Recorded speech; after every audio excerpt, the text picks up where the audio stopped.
Experiența acestui proiect și acestui complex de proiecte, de fapt, este cu totul și cu totul specială prin faptul că am reușit să îmbinăm moduri teoretice de a aborda educarea, învățarea, respectiv materii teoretice care țin de facultățile diferite de arhitectură ale celor trei țări, dar și instituții, entități guvernamentale sau non-guvernamentale care sunt implicate în protecția, administrarea sau coordonarea comunităților.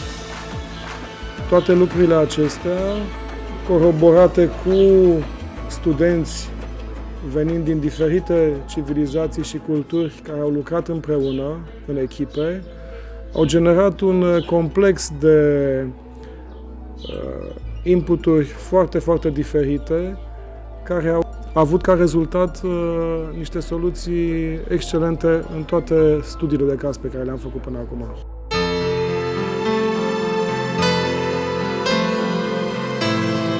International or European perspective, I think it's an asset that you bring people from different countries to a place where I'm not sure if it's the right expression, where they don't have other possibility than interacting with themselves, because all the rest, there is not so much which can take their attention away from the place.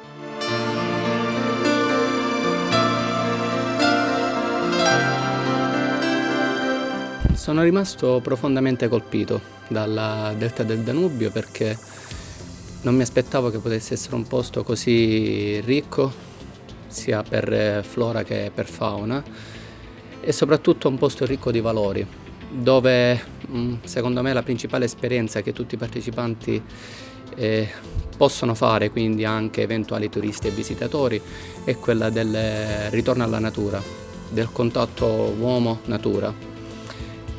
Quello che colpisce in una prima istanza appena si scende dalla barca e si inizia a guardare verso l'eta è vedere come gli animali nel loro stato di libertà siano tranquilli e sereni e convivano pacificamente gli uni con gli altri, le varie specie e allo stesso modo anche gli umani, quindi le persone che vivono qua. È bello poter riscoprire la ricchezza che sta dietro ad alcune cose molto semplici, da ciò che riguarda la cucina e quindi riscoprire le antiche ricette che in qualche modo ricordano la tradizione, che in qualche modo ci accomunano anche con quella che è la cultura mediterranea. E dall'altra parte anche la semplicità di poter condurre una vita fatta solo di ciò che è essenziale.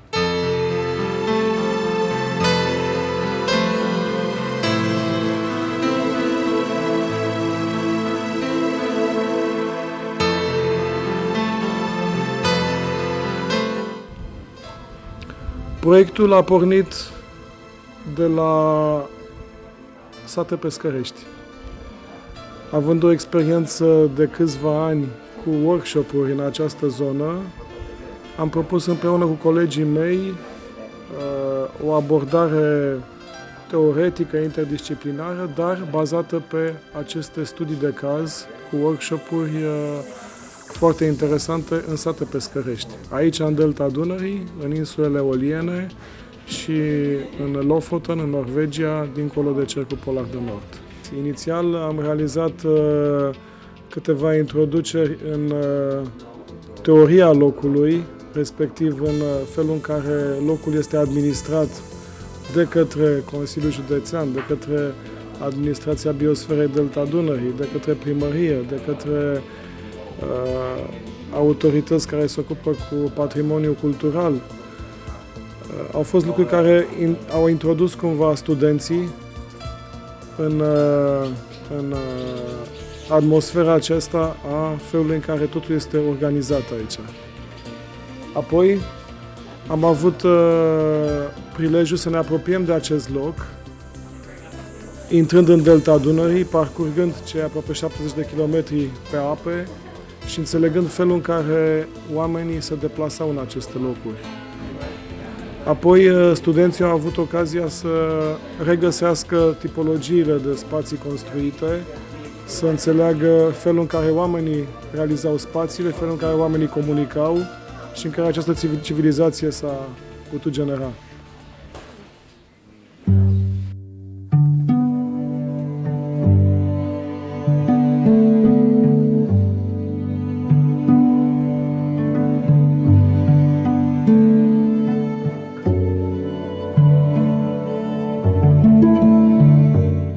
I think it was a really interesting experience to see how the people actually live here, to try to have a conversation with them and to understand better the place, and yeah, it was really impressive from this point of view to see how other people can live in very isolated places, and maybe try to help them as well as we can.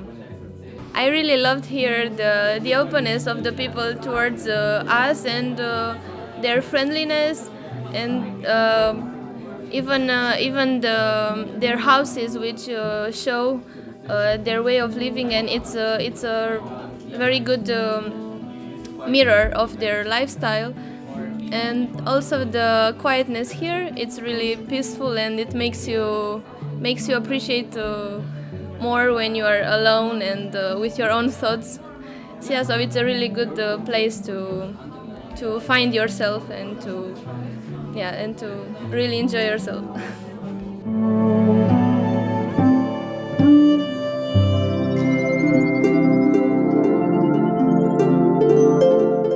So it's definitely not a stressful place. It's both the weather. It's very nice day, so it's very comfortable. But the whole atmosphere is so easygoing.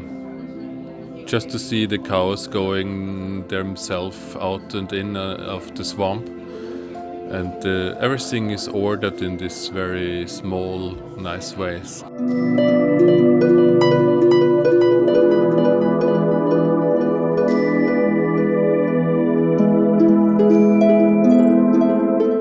Noi, în momentul de față, în arhitectură, ne reîntoarcem. Avem tot felul de teorii cu proiectarea cu natura, proiectarea climatică, în sustenabilitate, de economie circulară. Avem tot felul de idei pe care noi le considerăm noi, dar în realitate, când te uiți în cadrul natural, în cadrul rural, vezi că deja astea existau de sute de ani. Există această cultură locală cu care ei, teoretic, sunt obișnuiți și pe care noi, cei, să zicem, profesioniști, zicem, uite ce am descoperit.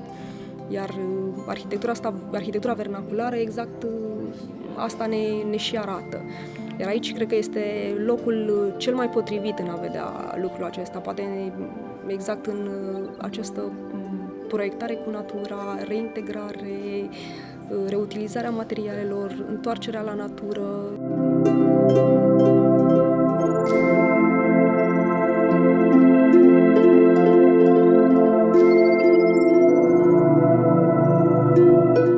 È sicuramente molto bello, entra dentro di te perché è un posto unico per certi versi, un paesaggio che non mi aspettavo di trovare in Europa, perché siamo abituati a vedere il clima, il posto e il landscape, il paesaggio in maniera diversa.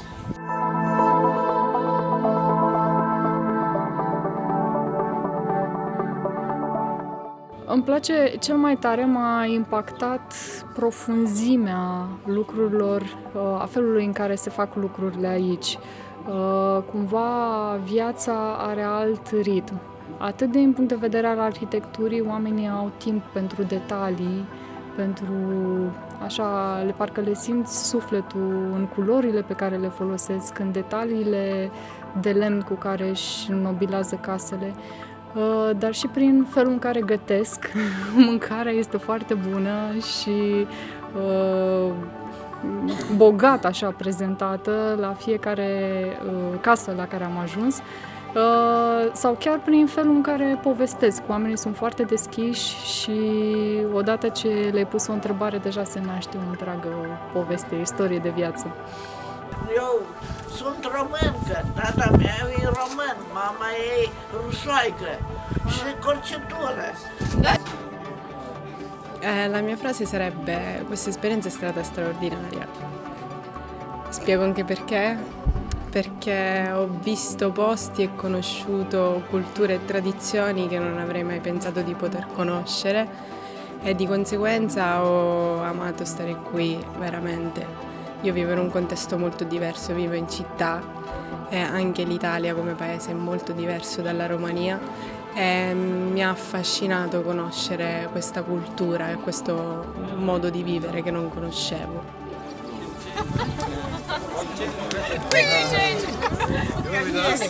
So the teams now the objectives.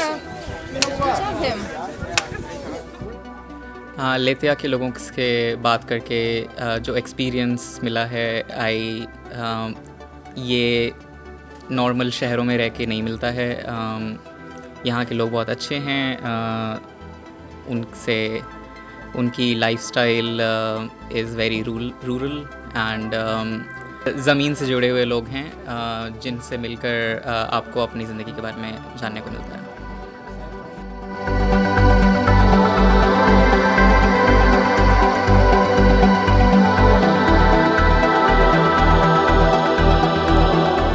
Yeah, this community, I'm really wondering how it is for them to live here.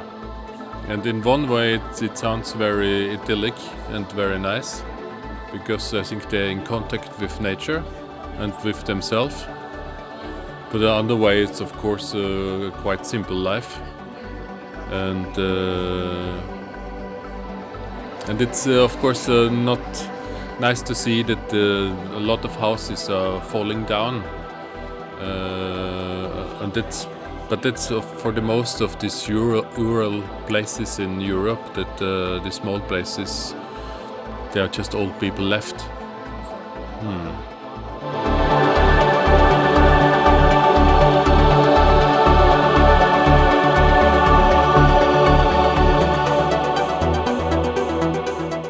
Ruperea asta de tehnologie, mie mi se pare un lucru foarte bun pentru cei ca noi de acum. Pentru că am și văzut zilele astea, nu prea putem să trăim fără tehnologie, ne uităm că nu e semnal, că nu avem net, că... Dar eu am văzut asta ca un lucru bun.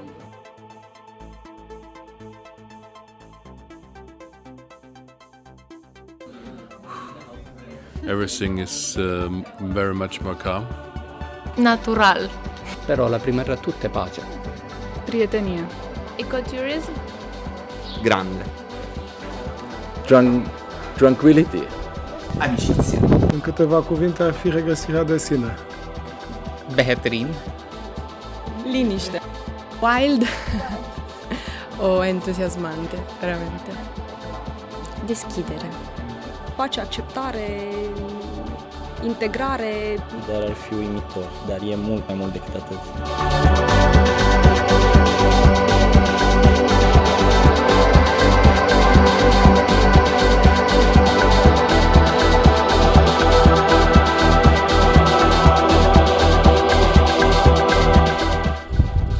The experience of the local architecture and community. I think the best of experience this place is that it's I would call it slow architecture or slow way of living. Also, I can understand, or one realizes that the people have a lot of struggle every time. They get up early and go to bed very late, and this involvement in with the nature you can also see in the architecture, in the traditional architecture. So how this experience enriched me, I think it's always something to take with you, how the physical environment is a direct reflection of people's style of living.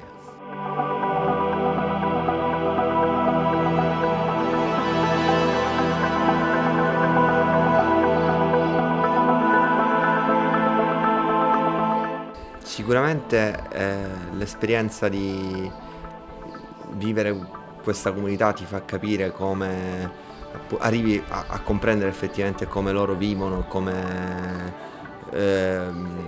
si articola la loro routine.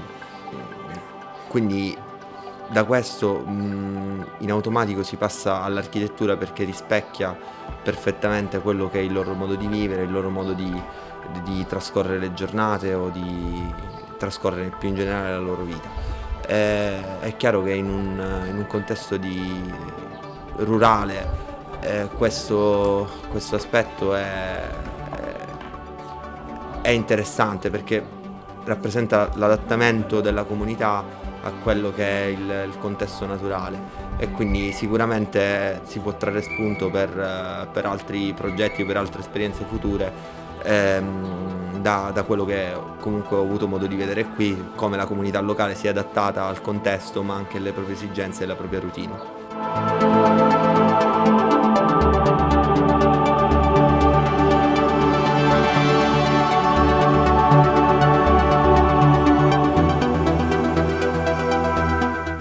यहाँ के गांव में घरों को प्रिज़र्व करने की कोशिश करना और उनका कल्चर प्रिज़र्व करना एक बहुत इम्पोर्टेंट काम है, और इसके बारे में सीख कर आई होप कि मैं अपने गांव में जाकर उनकी भी मदद कर पाऊँगा और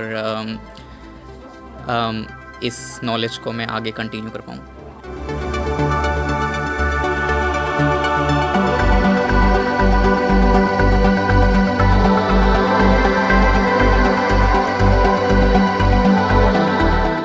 Este un proiect care este foarte ambițios din punctul meu de vedere, pentru că am reușit să ne strângem din mai multe colțuri ale Europei și să facem lucrul ăsta și pe lângă faptul că discutăm și împărtășim tehnici de a gândi arhitectură, împărtășim și alte experiențe și asta ne ajută pe plan personal foarte mult. Să mai vedem ce se mai întâmplă și în alte locuri. Am reușit să trecem de la faza de proiect pe hârtie la faza fizică a proiectului, ceea ce nu s-a mai întâmplat până acum, cel puțin nu în experiența mea, și este diferit. Simți altfel proiectul în momentul în care ia formă.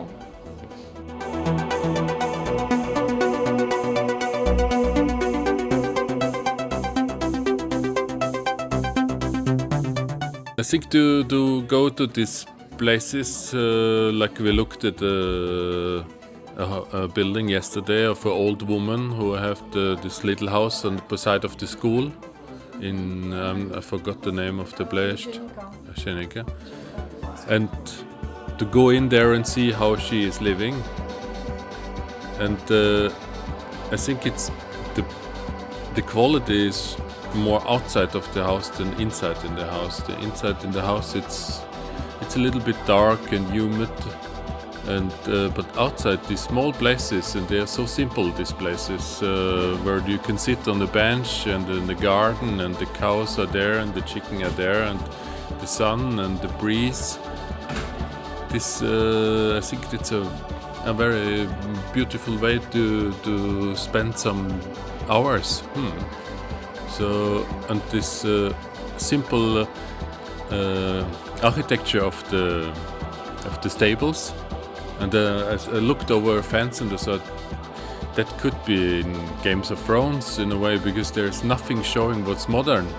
There were no new materials. It was just wood and straw and animals, and it's fascinating to have these two worlds. Bucharest and Ledea, it's so close and so far from each other in a way.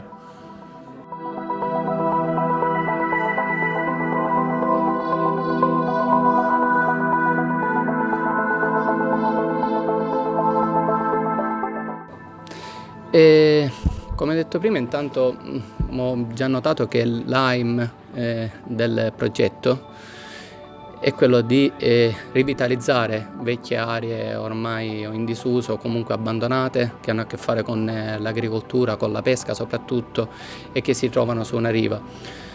Grazie all'esperienza fatta sia alle Lofoten che alle isole Filicudi in Sicilia e adesso qua sul delta del Danubio, si può ben capire come il valore più importante sia quello di andare alla ricerca di un'architettura che non necessiti esclusivamente di tecnologia e quindi del tanto probabilmente utilizzato anche a malo modo high-tech, ma riuscire ad ottenere anche degli edifici energeticamente sostenibili, confortevoli o, come abbiamo avuto modo di vedere anche nelle altre esperienze, con una buona resistenza in condizioni sismiche, senza necessariamente dover utilizzare quindi l'alta tecnologia, ma utilizzando solo la tradizione, quindi reinterpretando quelli che sono le tecnologie e i valori della tradizione architettonica locale.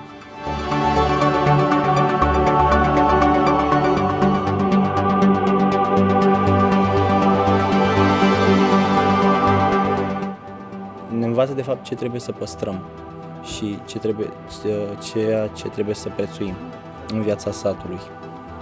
Pentru că acest lucru este pe cale de dispariție și trebuie să facem cumva să avem grijă, pentru că sunt foarte multe beneficii de pe urma acestui lucru. Ne descoperim pe noi într-un fel. După cum am zis, și chestia asta cu ruperea de tehnologie te face să te vezi pe tine și să te descoperi.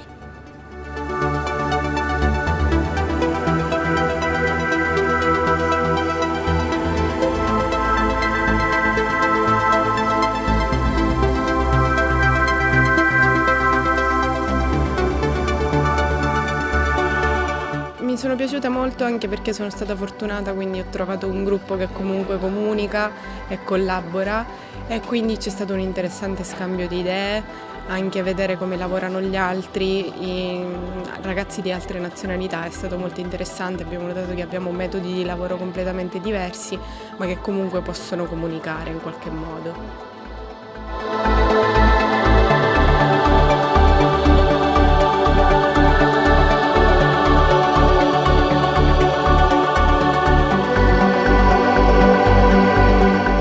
Apreciez foarte mult munca în echipă, apreciez foarte mult atunci când stăm toți și lucrăm și discutăm și intervenim pe probleme și chiar, nu știu, simțim că lucrăm pe ceva adevărat, pe o practică. Îmi place foarte mult interacțiunea cu studenții străini, pentru că atunci când încerci să explici altcuiva să înțeleagă toate problemele, cumva ți le explici și ție și începi și spui și tu întrebări și cred că asta este frumos atunci când lucrezi în echipă. Cu cât explici mai mult un lucru, cu atât îți pui întrebări și ție.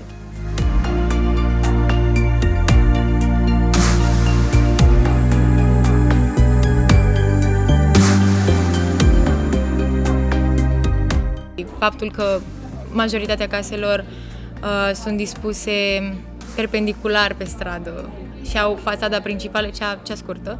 Poate au mai multe fațade principale scurte, dacă e. Și au o curte principală, o incintă principală, care e cumva de primire, e mai umană, e pentru activitățile de zi cu zi. Și majoritatea cei care au animale sau au avut mai au încă o incintă care este complet dedicată animalelor și acolo ajung să fie anexele și toate facilitățile animalelor.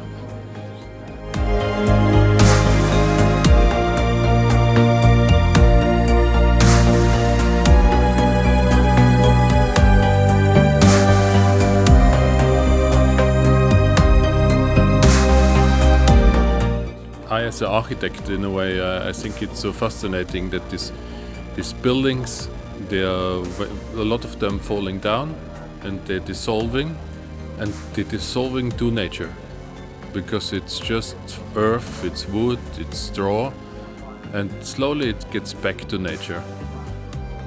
And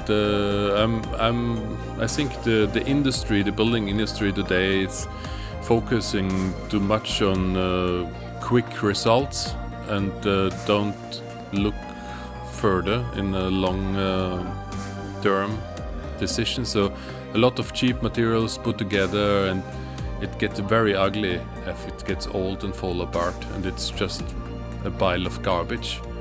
So we're leaving a lot of garbage, but this society is, in a way, they built something nice, beautiful, and the handcraft was more important than the material. The material maybe was quite cheap, but it's getting back to nature, and I think we have to think more in this big cycle of how to be a part of this big cycle. Rămân cu experiența de a vedea alte locuri sau alte zone pe care probabil nu m-aș fi gândit că le-aș văzut sau poate doar am citit despre ele ca teorie, nu știu, și ca profesionist. Și e altceva când îl simți stând acolo chiar și pentru 10 zile. Rămâi cu experiența că în relație cu celelalte universități vezi diferite moduri de abordare, dar și ceea ce este comun la un moment dat în abordarea ruralului. Până acum rezultatele au fost impresionante.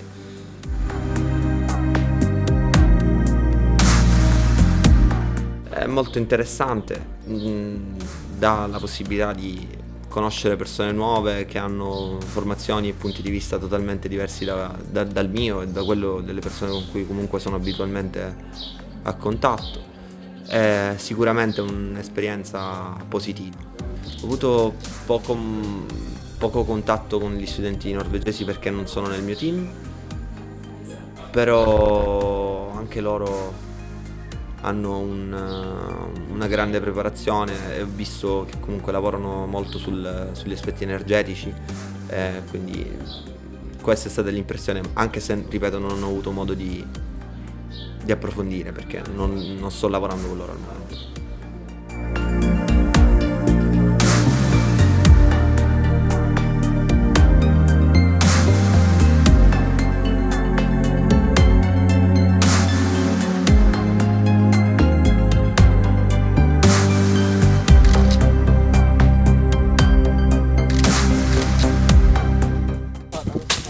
Așa ziceam să aibă vina, așa aibă trebuie. Explain. Se bate asta. If you have a roof like this, of course, if you put it just one direction, it looks. I think if I compare the three types of workshops, I would rather put forward things which are similar, which make them belong to each other. So one is, as I named before, this internationality or different points of view, different social backgrounds, traveling in a kind of space-time travel to places which are very hard to imagine in the everyday contemporary life. One thing which makes all of them, which connects them together, is us as humans and how we humans interact in what nowadays called sustainable way with architecture, only because there is no other way in these places, and there is a lot of similarities even in the ways that people do it, even in construction, even in how people interact with their neighbors, or how they manage also in times and periods which are not so nice as right today, maybe in winter or in the night or without electricity, or when you're cut from communication lines or from. So I think there is more similarities than differences, so, which I think also is the big asset of this chain of workshops. दुनिया में आज बहुत सारे डिफरेंसेस हैं और लोगों के बीच में जो भी वॉर और लड़ाइयाँ होती हैं वो सिर्फ एक वजह से होती हैं कि लोग एक दूसरे को समझ नहीं पाते हैं. ऐसे कल्चरल एक्सचेंज प्रोग्राम के अंदर लोगों को एक दूसरे को जानने को मिलता है, समझने को मिलता है, और ये एक अकेला रास्ता है जिससे हम दुनिया में पीस ला सकते हैं.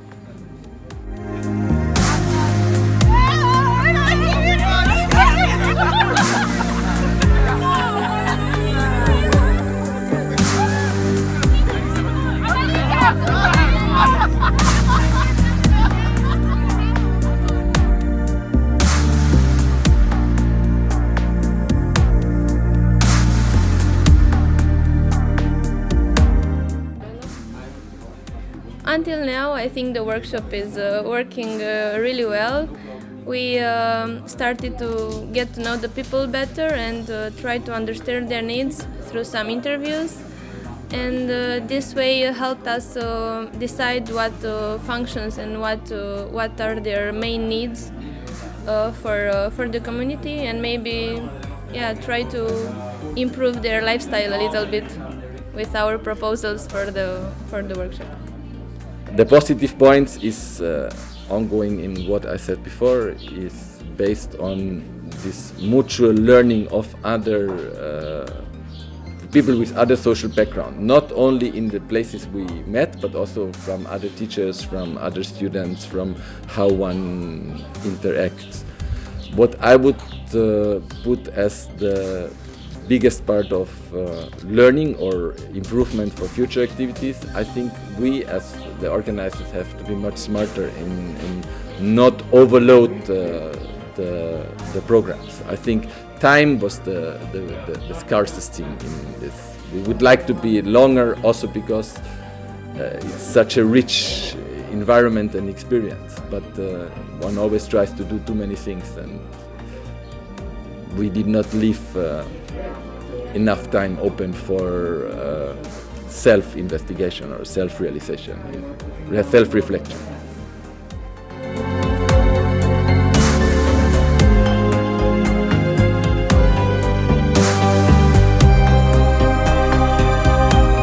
Ar trebui să se facă mai des, în foarte multe locuri, pentru că este o inițiativă foarte bună. Să studiem mai mult și zona rurală, să studiem mai mult și zonele astea care au valoare și caracter cumva național, dar sunt legate, deși sunt atât de diferite.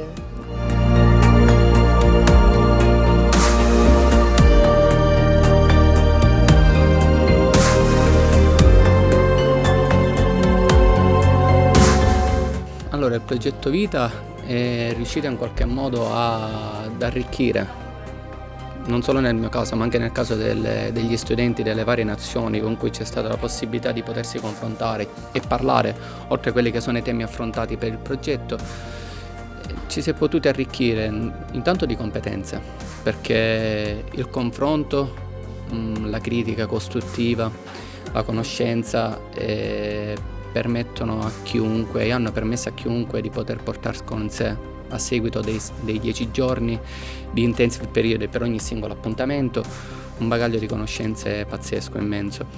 È stato bello, ad esempio nel caso delle Lofoten, riuscire a conoscere dei posti che non avremmo mai immaginato.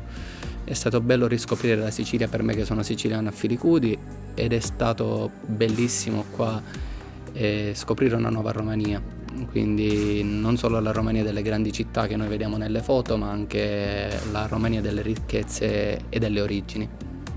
Este foarte interesant că acesta este al 3-lea workshop și deși ele sunt cumva similare prin cadrul didactic pe care noi l-am creat, cu toate astea aproape nu putem să facem o comparație între experiența din Lofoten, cea din Filicudi și cea de acum din Delta Dunării, pentru că apare așa un crescendo și parcă și noi, cei care suntem în partea de cadru didactic, creștem odată cu proiectul.